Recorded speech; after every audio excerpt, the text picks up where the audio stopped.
जो भी गुनहगार है, जो भी अपराधी है, उनको इस तरह से लटका दिया जाए, नीचे आग लगा दी जाए, उनका हथियार काट दिया जाए, उनको फांसी पे चढ़ा दिया जाए तुरंत। क्या कारण है, क्या उपाय है, ये केंद्र सरकार क्यों नहीं जाने देती वहां? हाँ, बलात्कार तो हुआ ही नहीं था, छेड़खानी तो हुई ही नहीं थी, और चुपचाप तुम्हारे परिवार की गैर मौजूदगी में तुम्हारी लाश को जला भी दिया जाएगा। लेकिन यहाँ महारानी उतरी नहीं गाड़ी से। हाँ, ऐशो आराम चाहिए ना। चूड़ियां चूड़ियां भेजने वाली खुद चूड़ियां किसके नाम की पहन के बैठ गई है। नमस्कार, मैं काजल निषाद। क्या हाल है साथियों, सब ठीक हो? अपना ख्याल रखिएगा। और सबसे पहले मेरा आज का संदेश भारत की उन बेटियों के लिए, उन बहुओं के लिए, उन महिलाओं के लिए जो अपने पर्स में, अपने बटुए में लिपस्टिक या काजल रखती है। हे मेरी बहन, हे भारत की बेटी, तू लिपस्टिक काजल रख, वो तेरा हक है। लेकिन अब भारत पहले जैसा नहीं रहा।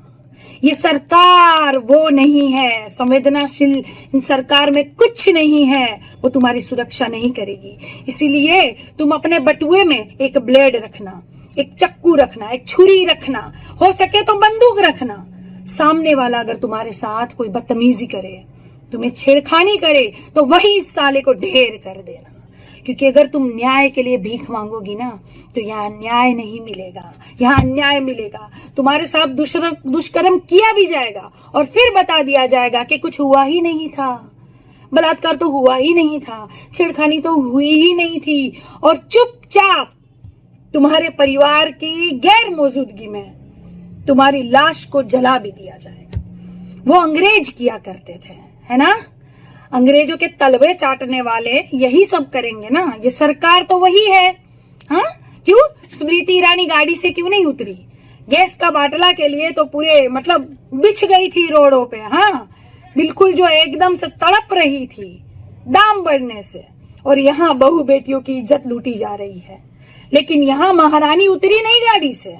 हाँ, ऐशो आराम चाहिए ना। चूड़ियां भेजने वाली खुद चूड़ियां किसके नाम की पहन के बैठ गई है। बेशरम औरत कहीं की, तुम्हें बिल्कुल शर्म नहीं आती। मैंने पहले ही कहा कि जितने भाजपा में है और भाजपा की जितनी भी नेत्रियां हैं, उनकी बेटियां नहीं है, उनकी बेटियां नहीं है। इस सरकार खुद बेऔलाद है। ये क्या समझेगी दर्द और तकलीफ? योगी आदित्यनाथ बाबा भगवा पहना है। अरे भगवा पहनने का मतलब ही होता है कि मोह माया से उठ गए हो आप। संसार से कोई मतलब नहीं है आपको, भगवान की पूजा में ही आपको रस है। लेकिन यहाँ कौन सी राजनीति कर रहे हो? ये क्या मतलब होता है? भगवा पहनने के बाद भी राजनीति से मोह माया जा नहीं रही है बाबा की। हाँ, नहीं तो वो पुलिस वाले रोकते, क्यों नहीं पत्रकारों को जाने दिया जाता है? क्यों नहीं विपक्ष को जाने दिया जाता है? क्या काला कांडी है? क्या छुपाने की कोशिश कर रहे हो? क्यों? किसी का भी हक है, अधिकार है किसी का भी अपना, कोई कहीं भी जा सकता है, आजादी है। क्यों रोका जा रहा है? क्या छुपाया जा रहा है? क्या कारण है, क्या उपाय है, ये केंद्र सरकार क्यों नहीं जाने देती वहां? हाँ, अरे शर्म करो, डूब मरो। और मैंने तो चैलेंज किया था उन सारे दल्लों को, पत्रकारों को, नहीं चिल्ला रहे। कुछ बहन बेटियां पत्रकार बिचारी जा रही है, उनको भी पुलिस वाले उल्टा सीधा बोल रहे हैं। शर्म नहीं आती तुम लोगों को?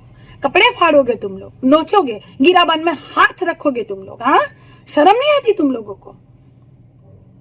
बिक गई ये सरकार, बिक गई। अब ये तस्वीर बदलनी चाहिए। एक ऐसा कानून आना चाहिए, इस कानून का नाम भी फुलन फैसला रखना चाहिए। एक ऐसा फैसला होना चाहिए तुरंत, ऑन द स्पॉट, 1-2 दिन में ही फैसला। जो भी गुनहगार है, जो भी अपराधी है, उनको इस तरह से लटका दिया जाए, नीचे आग लगा दी जाए, उनका हथियार काट दिया जाए, उनको फांसी पे चढ़ा दिया जाए, तुरंत बंदूकों से छलनी कर दिया जाए सालों को। तब डर बैठेगा, तब डर बैठेगा, तब डर बैठेगा। भीड़ में साला कोई सोच रहा होगा ना कि कल रात को परसों फलाने की बेटी को छेड़ूंगा, दलित की बेटी को छेड़ूंगा, उसको छेड़ूंगा, कोई मुझे कुछ नहीं करेगा, वो साला डर जाएगा अंजाम देखकर।